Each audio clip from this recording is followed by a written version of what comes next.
Hola a todos. Bueno, ahorita vamos a hablar principalmente de lo que es la farmacología en ACLS. En este caso no nos vamos a enfocar a lo que es antiarrítmicos, eso va a ser proporcionado por otro compañero en otra clase.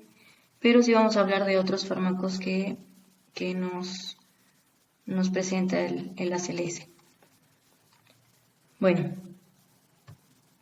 los objetivos de esta presentación son describir las indicaciones y contraindicaciones de los fármacos en ACLS, analizar la utilidad de cada fármaco e integrar la farmacodinámica en relación a la patología a tratar.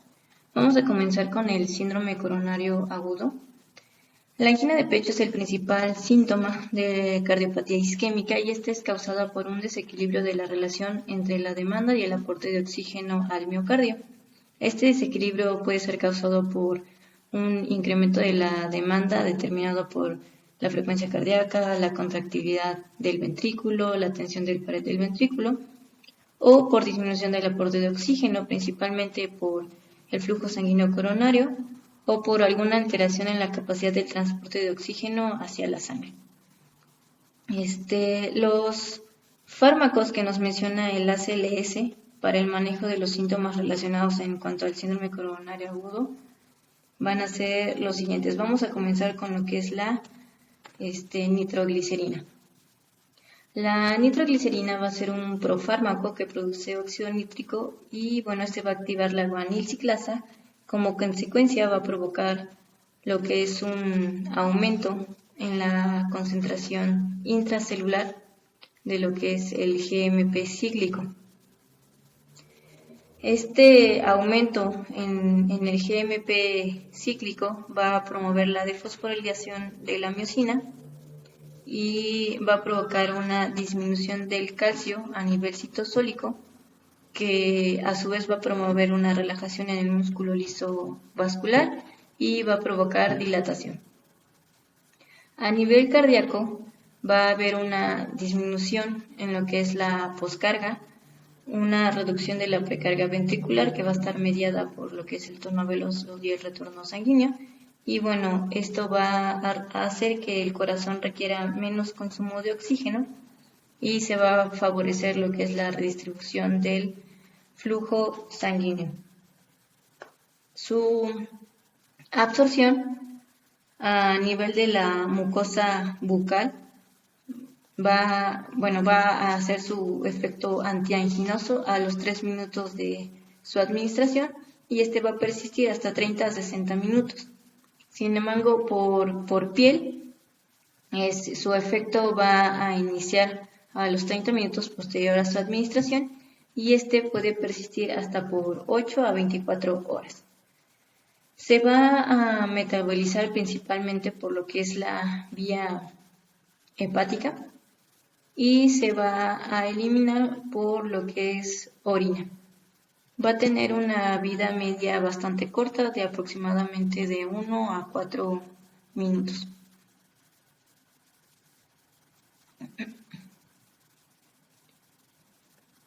La nitroglicerina tiene como indicación el dolor torácico de carácter isquémico. Va a estar contraindicado en presiones arteriales sistólicas menores a 90 milímetros de mercurio o en los casos en las que la TA inicial haya disminuido más de 30 milímetros de mercurio en relación a la que se tomó al inicio. También otra contraindicación va a ser la bradicardia o la taquicardia en ausencia de insuficiencia cardíaca. Su dosis vía sublingual va a ser de 0.3 a 0.4 miligramos y se puede repetir hasta por 2 ocasiones en intervalos de 3 a 5 minutos. Vía inhalada va a ser de 1 a 2 pulverizaciones y puede repetirse también con intervalos de 3 a 5 minutos. Y vía intravenosa va a ser de 12.5 a 25 microgramos en bolo, después una infusión de 10 microgramos por minuto. Y bueno, esta se puede ajustar aumentando 10 microgramos por minuto cada 3 a 5 minutos. Continuamos con lo que es la morfina. La morfina es un alcaloide natural a diferencia de otros opios o opiáceos. Es un alcaloide natural del opio, se va a absorber por el tubo digestivo y se va a metabolizar por el hígado. va a tener como resultado dos metabolitos, el M3G y el M6G. El M6G va a ser el metabolito activo, va a ser el que va a producir el efecto farmacológico de la morfina. Su excreción va a ser vía renal a través del filtrado glomerular en un 90% y el resto se va a eliminar por medio de las heces. Su vida media plasmática es de aproximadamente 2 horas.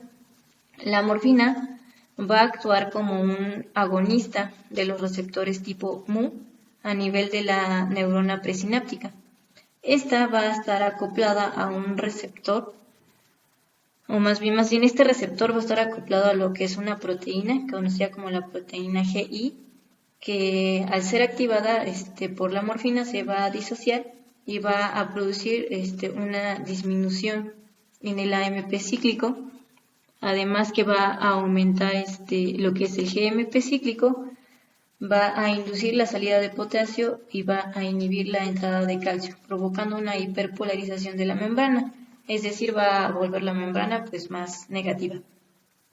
Esto va a impedir la liberación de neurotransmisores como el glutamato.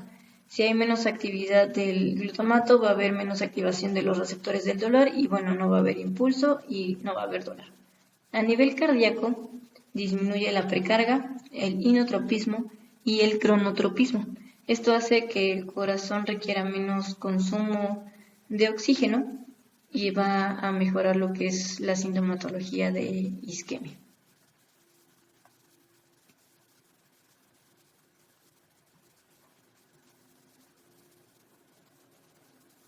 La morfina tiene como indicación el dolor isquémico que no cede tras la administración de nitroglicerina.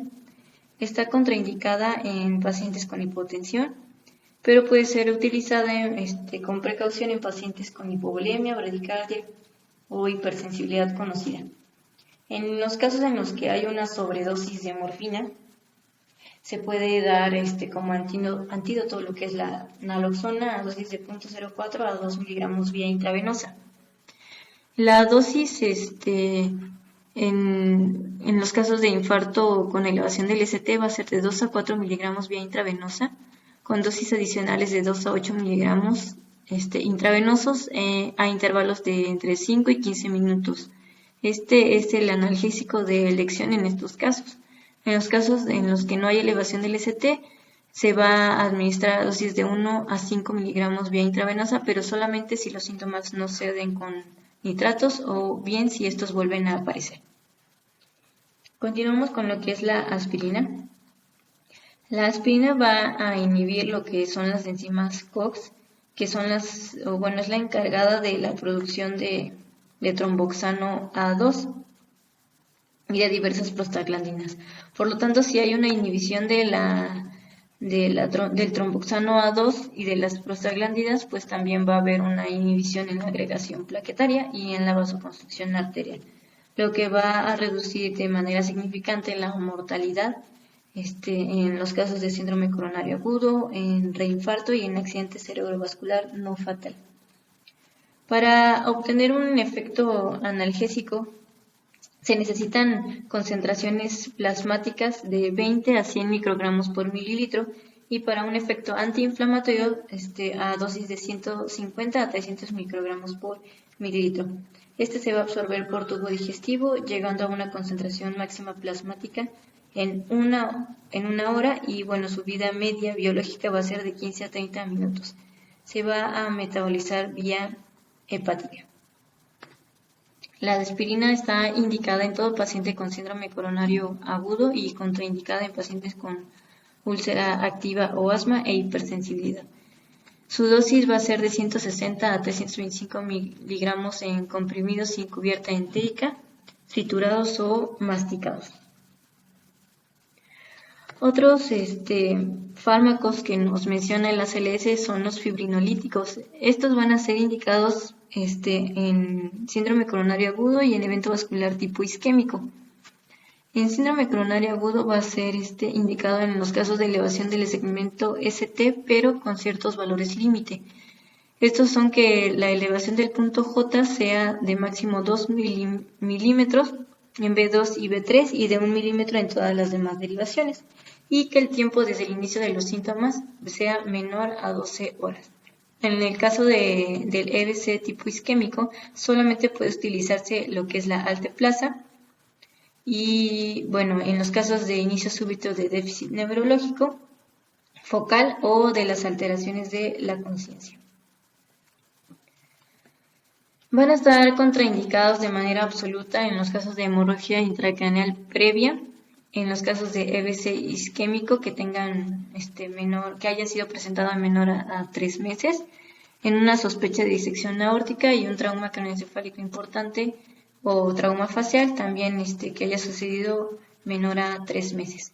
Y de manera relativa en pacientes con una presión arterial sistólica mayor a 180 o diastólica mayor a 110, antecedentes de evento vascular cerebral tipo isquémico mayores a 3 meses, cirugía mayor en menor a 3 semanas, en los casos de una hemorragia interna reciente, es decir, que haya sucedido en las últimas 2 a 4 semanas, y en el uso de anticoagulantes. Esto porque puede haber mayor riesgo a hemorragia en los casos en los que el INR esté aumentado.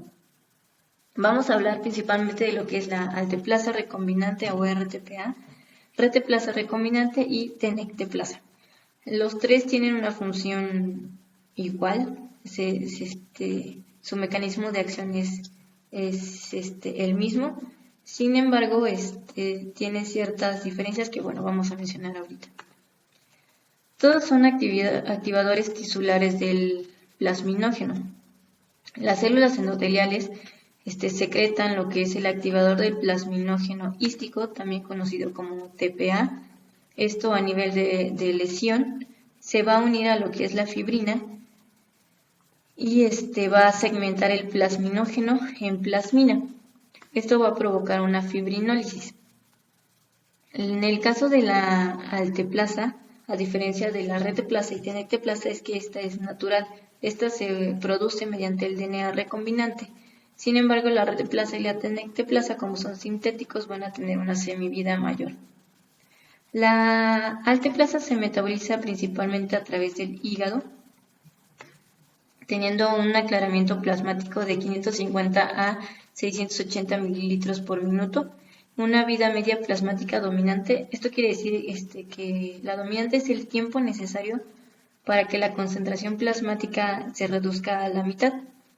Su vida media va a ser de 4 a 5 minutos y la vida media beta, esto es decir, el tiempo necesario para que la concentración se reduzca a la mitad, pero en el segundo compartimento. Esta va a ser de 40 minutos. En la reteplasa, su aclaramiento plasmático va a ser de 283 mililitros por minuto y con una vida media plasmática dominante de 14 minutos y una vida media beta de 40 minutos. Y en la tenecteplasa, su vida media alfa va a ser de 25 minutos, la beta va a ser de 129 minutos y su aclaramiento va a ser de 119 mililitros por minuto. Vamos a continuar con lo que son las heparinas, la heparina de bajo peso molecular y la heparina no fraccionada. Igual estas funcionan igual. Y bueno, en cuanto a las dosis de la alteplasa recombinante o RTPA, en los casos de elevación del ST se va a dar primero un bolo intravenoso de 15 miligramos, seguido de 0.75 miligramos por kilogramo en los siguientes 30 minutos, con un máximo de 50 miligramos, y posteriormente se reduce la dosis a 5.5 miligramos kilogramo peso en 60 minutos sin superar los 35 miligramos. Se tiene que tomar en cuenta su dosis total máxima de 100 miligramos. Y en el caso del EBC isquémico se va a administrar a 0.9 miligramos kilogramo peso con una dosis máxima de 90 miligramos en infusión en 60 minutos. Y bueno, se debe administrar el 10% de la dosis total como bolo intravenoso inicial en el primer minuto. La reteplasa se va a administrar como primer bolo intravenoso de 10 unidades en 2 minutos y el segundo bolo va a ser 30 minutos después a dosis de 10 unidades también en 2 minutos. Y por último, la tenecteplasa va a ser ajustada principalmente al peso. En menores de 60 kilogramos va a ser en menores de 60 kilogramos se va a administrar a dosis de 30 miligramos y así consecutivamente van subiendo 10 kilogramos y se suben 5 miligramos en cada una. Hasta llegar a los pacientes con mayores a 90 kilogramos se va a administrar 50 miligramos. Y se administra en un solo bolo intravenoso en 5 segundos. Como terapia adyuvante al síndrome coronario agudo se encuentran lo que son las heparinas. Vamos a hablar principalmente de la heparina de bajo peso molecular y la no fraccionada. Ambas funcionan prácticamente igual. La heparina es un glucosaminoglucano que cataliza la inhibición de las proteasas de coagulación, es decir, aumenta la inhibición de las proteasas de la coagulación mediante lo que es la antitrombina 3, que esta va a inhibir los factores de coagulación activados por la vía intrínseca y la vía común, los que son lo que es la 10A, 9A y la trombina. La actividad antitrombótica y anticoagulante de la heparina no fraccionada va a estar relacionada con la capacidad de inhibir el factor 10A y la trombina. Y la de bajo peso molecular va a tener menor actividad inhibitoria de la trombina, pero la misma actividad inhibitoria del factor 10A. ¿Esto qué quiere decir? Que la heparina de bajo peso molecular va a tener menor riesgo de hemorragia, pero va a tener la misma actividad antitrombótica. La heparina no fraccionada está formada por cadenas de polisacáridos con un peso molecular entre 6.000 y 40.000 daltons. Y la de bajo peso molecular es el resultado de la fragmentación de esta heparina con un peso molecular entre 4.000 y 5.000 daltons. La heparina no se absorbe por la mucosa gastrointestinal. Es por esto que solo se administra vía intravenosa o subcutánea. La vía intravenosa va a tener una acción casi inmediata y por vía subcutánea va a tener su acción de aproximadamente en 1 o 2 horas posterior a su administración. La vida media de la heparina no fraccionada va a ser de 1 hora 30 minutos y esta se puede mantener o persistir durante unas 8 a 12 horas. La de bajo peso molecular va a tener una menor unión a las proteínas plasmáticas y a la pared endotelial, por lo que su vida media va a ser más larga. Va a ser de aproximadamente unas 3 horas y media y con una actividad antitrombótica que va a durar hasta 24 horas. En el caso de la heparina no fraccionada va a estar indicada como terapia adyuvante al infarto agudo al miocardio. Y bueno, esta se va a utilizar en conjunto con lo que son fibrinolíticos fibroinespecíficos como los que ya hablamos anteriormente. Está contraindicada en hemorragia activa, en cirugía reciente intracraneal, intraespinal u ocular por el riesgo de hemorragia, y no se debe utilizar si el recuento plaquetario es igual o inferior a 100.000 plaquetas por milímetro cúbico o si el paciente presenta antecedentes de trombocitopenia secundaria al uso de heparina. Su dosis va a ser a una infusión con un bolo inicial de 60 unidades por kilogramo de peso, con un bolo máximo de 4.000 unidades y se va a continuar con 12 unidades kilogramo hora. Su dosis máxima inicial va a ser de 1.000 unidades por hora y bueno, esta se va a ajustarse para mantener un TTPA de 1.5 a 2 veces los valores de control por 48 horas o hasta realizar una angiografía. En cuanto a la infusión para los casos de infarto agudo sin elevación del ST va a ser un bolo inicial de 60 unidades con un máximo de 4.000 unidades y posteriormente de 12 unidades kilogramo hora con un máximo de 1.000 unidades hora.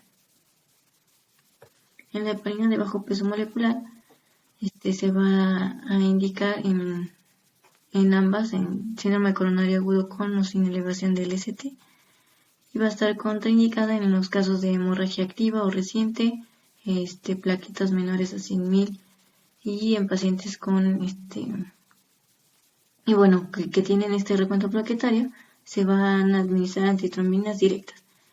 En cuanto a las dosis, en los casos de elevación del ST, se va a utilizar en pacientes menores de 75 años con un aclaramiento de creatinina normal, un bolo inicial intravenoso de 30 miligramos, seguido de un segundo bolo subcutáneo de 15 minutos después, al primero de 1 miligramo por kilogramo, y se va a repetir cada 12 horas con un máximo de 100 miligramos dosis para las dos primeras dosis. En mayores de 75 años, también con un aclaramiento de creatinina normal, se va a utilizar una dosis de 0.75 miligramo kilogramo vía subcutánea cada 12 horas con un máximo de 75 miligramos dosis para las primeras dos dosis. Y en el caso de que el aclaramiento sea menor a 30 mililitros por minuto, se debe administrar 1 miligramo kilogramo por vía subcutánea cada 24 horas. Y en el caso de los casos sin elevación del ST, se utiliza una dosis de carga de 30 miligramos en bolo intravenoso con una dosis de mantenimiento de 1 miligramo por kilogramo vía subcutánea cada 12 horas o cada 24 horas si el aclaramiento es menor a 30. Continuamos con lo que son los antagonistas de la adenosindifosfato, como lo que es el prasugrel y el clopidogrel. Estos van a inhibir de manera selectiva e irreversible la unión del adenosindifosfato con su receptor plaquetario, que sería el P2Y12. Posteriormente hay una activación de la glicoproteína 2B3A, la cual funciona como un receptor para el fibrinógeno y el factor de von Willebrand. Esta, al ser inhibida, va a evitar lo que es la agregación plaquetaria. En el caso del prasugrel, se va a absorber en el 79% vía oral, teniendo una concentración plasmática máxima a los 30 minutos. Y el clopidogrel, con dosis mantenidas de 75 miligramos, va a tener un efecto máximo a los 3 a 7 días y en los casos de las dosis de carga de 300 miligramos va a tener su efecto a las 5 horas.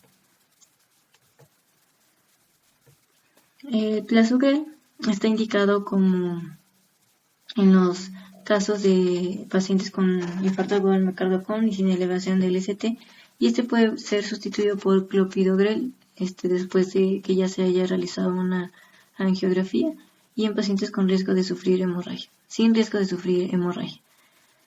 Está contraindicada en antecedentes de hemorragia intracraneal en mayores de 75 años, en pacientes que pesen menor a 60 kilogramos, ya que estos tienen mayor riesgo de hemorragia. Y bueno, su dosis va a ser una dosis de carga de 60 miligramos vía oral, una dosis de mantenimiento de 10 miligramos vía oral y cada 24 horas, y esta se debe reducir a 5 miligramos en pacientes que pesen menor a 60 kilogramos. Y el clopidogrel va a estar indicado en pacientes con riesgo moderado o alto, en pacientes con tratamiento reciente con fibrinolíticos, y puede ser un sustituto adecuado en los casos en los que no se puede administrar la aspirina. Está contraindicada en hemorragia patológica activa y cuando se requiera una cirugía de revascularización, esta debe ser suspendida 5 días previos como mínimo. Su dosis va a ser en menores de 75 años en los casos de Zika sin elevación del segmento ST, a una dosis de carga de 300 a 60 miligramos vía oral y una dosis de mantenimiento de 75 miligramos vía oral cada 24 horas. Y en los casos en los que no pueden tomar aspirina, se va a utilizar una dosis de carga de 300 miligramos. Vamos a continuar con lo que es el manejo de la hipercalemia o hiperpotasemia. Comenzamos con lo que es el calcio. El calcio va a funcionar como un estabilizador de la membrana cardíaca mediante la reducción del umbral de potencial de acción a nivel del miocito cardíaco. Se estabiliza el gradiente eléctrico, pero no va a disminuir el potasio sérico. Es muy importante ya que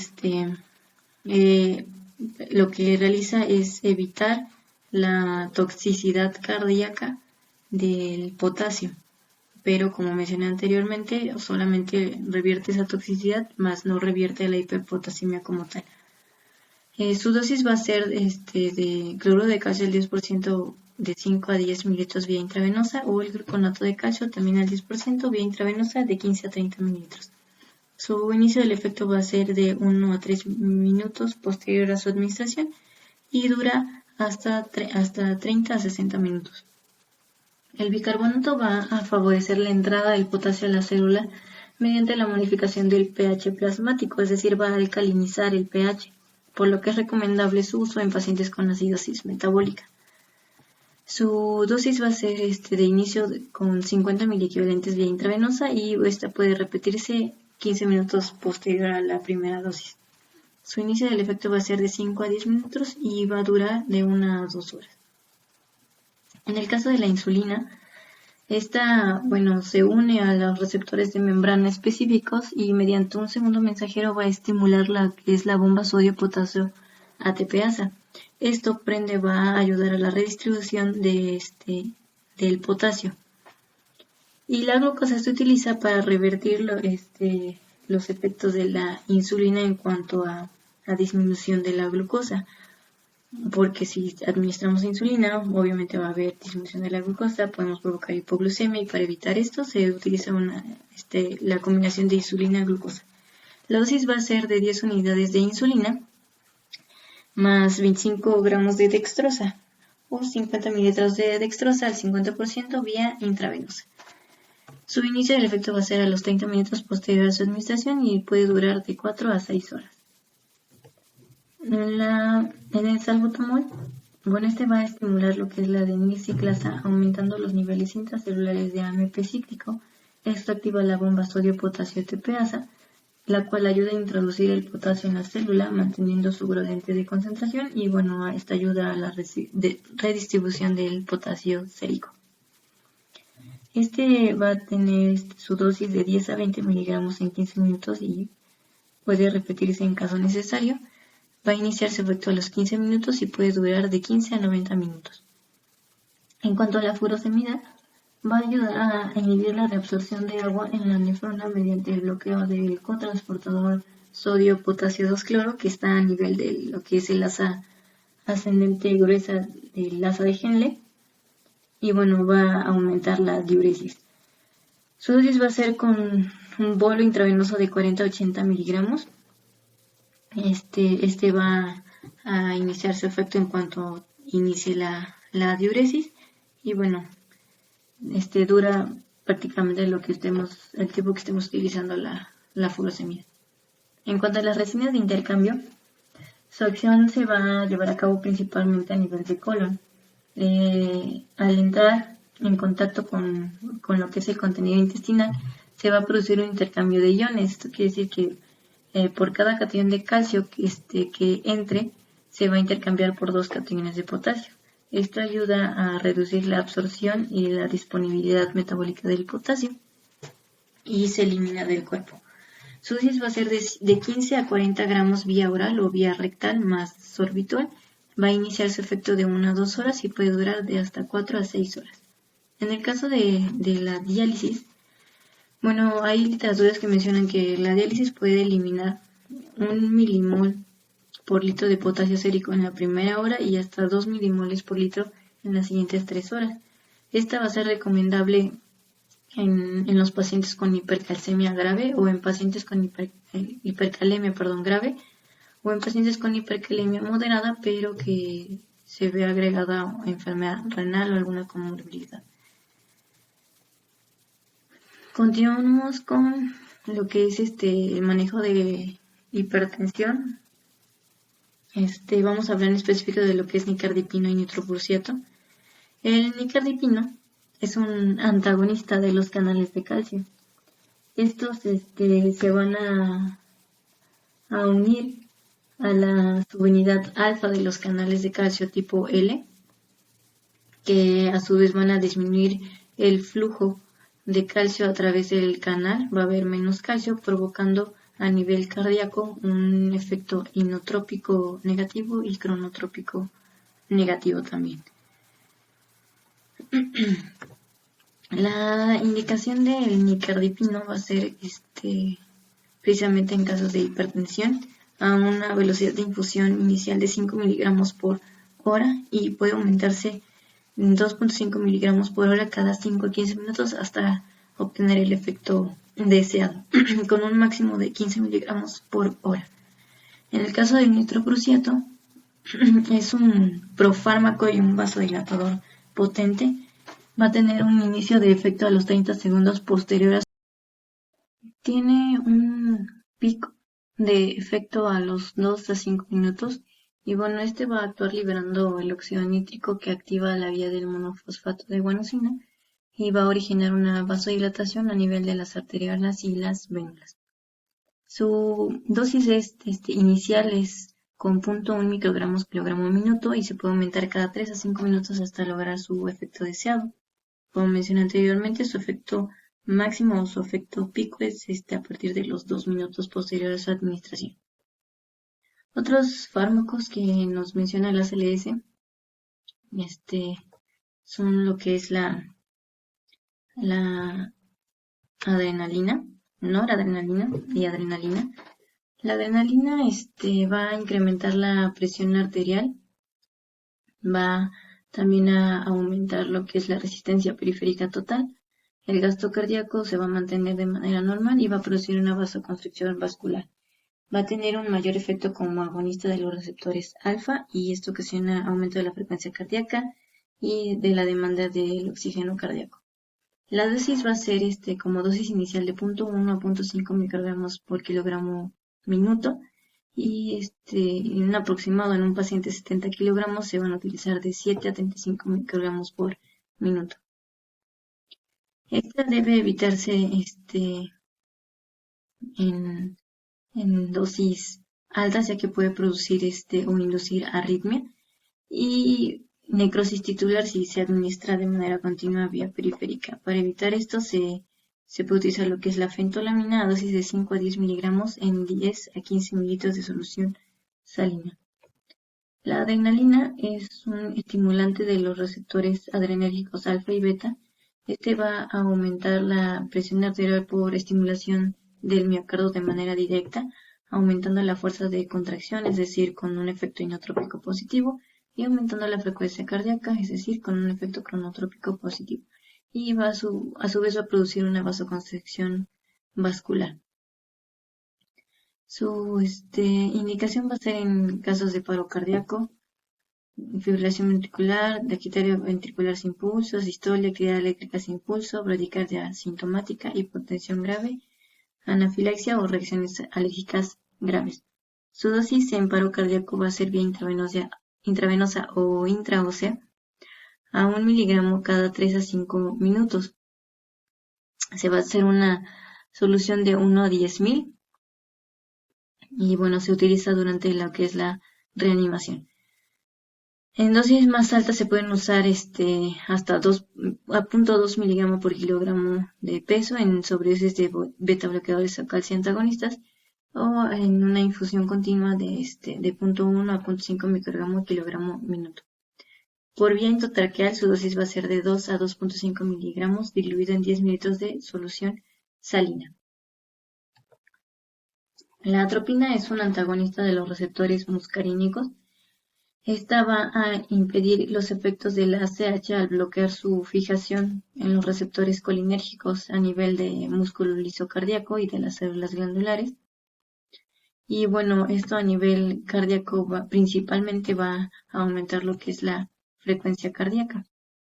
Esta está indicada en lo que es bradicardia sinusal sintomática o intoxicación por organofosforados. En cuanto a su dosis en bradicardia, va a ser de 0.5 miligramos intravenosos cada 3 a 5 minutos según sea necesario, sin superar la dosis total de 0.04 miligramo kilogramo peso, que es un aproximado de 3 miligramos. Y en el caso de intoxicación por organofosforados, se pueden utilizar dosis más altas de hasta 2 a 4 miligramos totales o superiores. Otros medicamentos que nos menciona en la CLS es lo que es la dopamina, dobutamina y la adenosina. Vamos a comenzar con lo que es la dopamina. La dopamina es un precursor metabólico de la noradrenalina.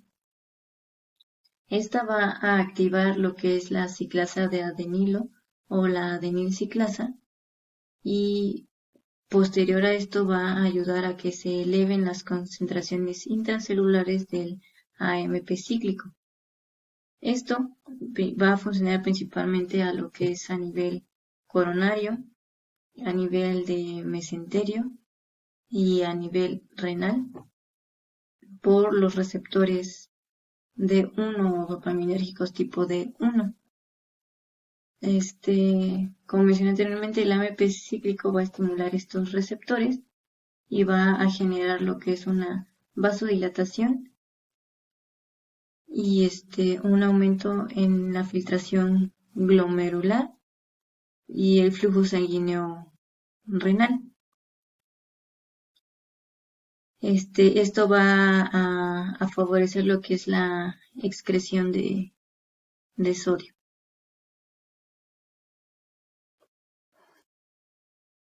Continuamos con lo que es la dobutamina. La dobutamina va a funcionar como un agonista de los receptores beta adrenérgicos que van a tener como función a nivel cardíaco.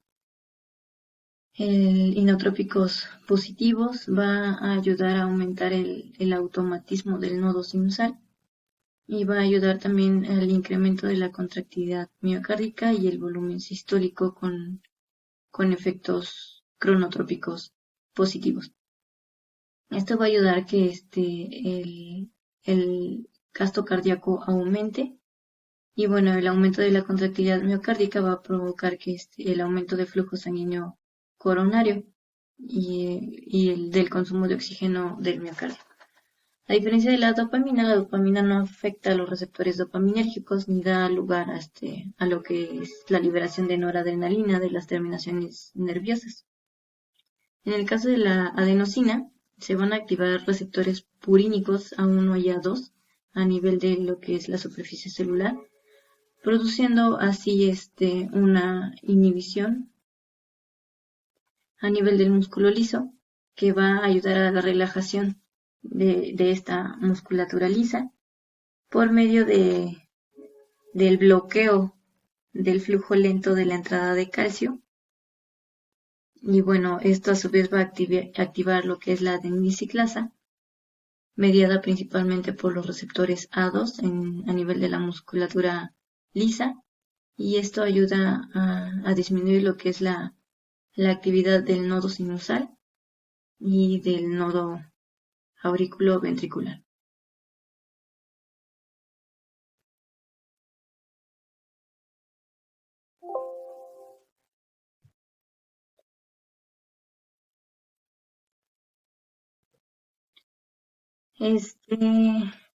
La dopamina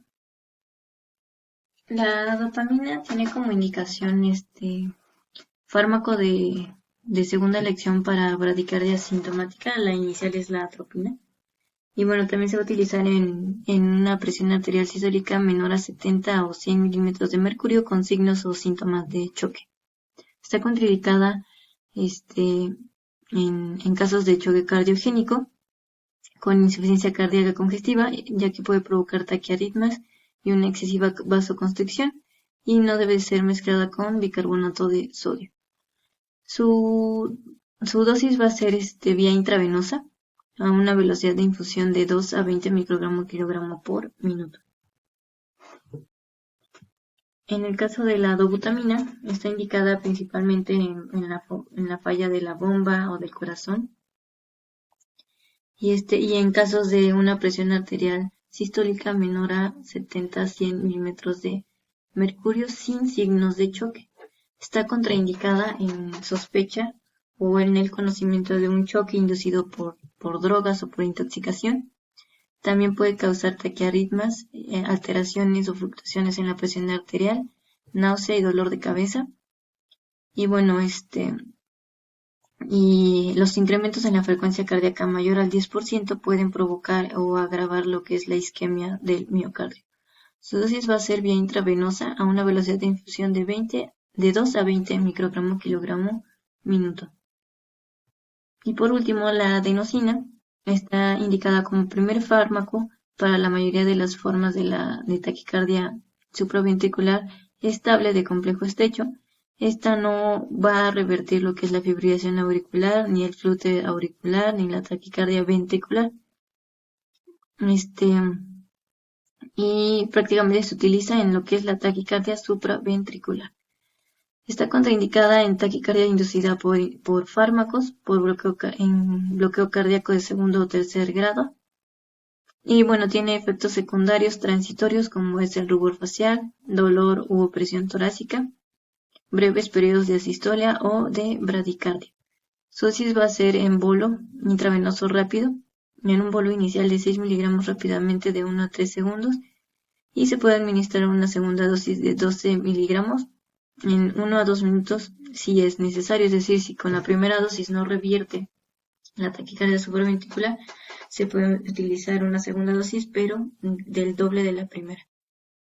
Y bueno, esto va seguido de un bolo de 20 cc de solución salina para ayudar al flujo del medicamento. Pues este sería prácticamente todo en relación a lo que son los fármacos no antiarrítmicos, excepto por la adenosina y atropina, que nos menciona el ACLS. Muchas gracias por su atención. Espero que cualquier duda pues me la hagan saber.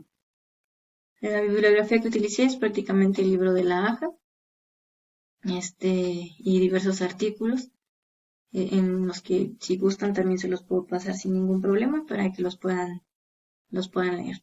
Pues eso sería todo. Gracias.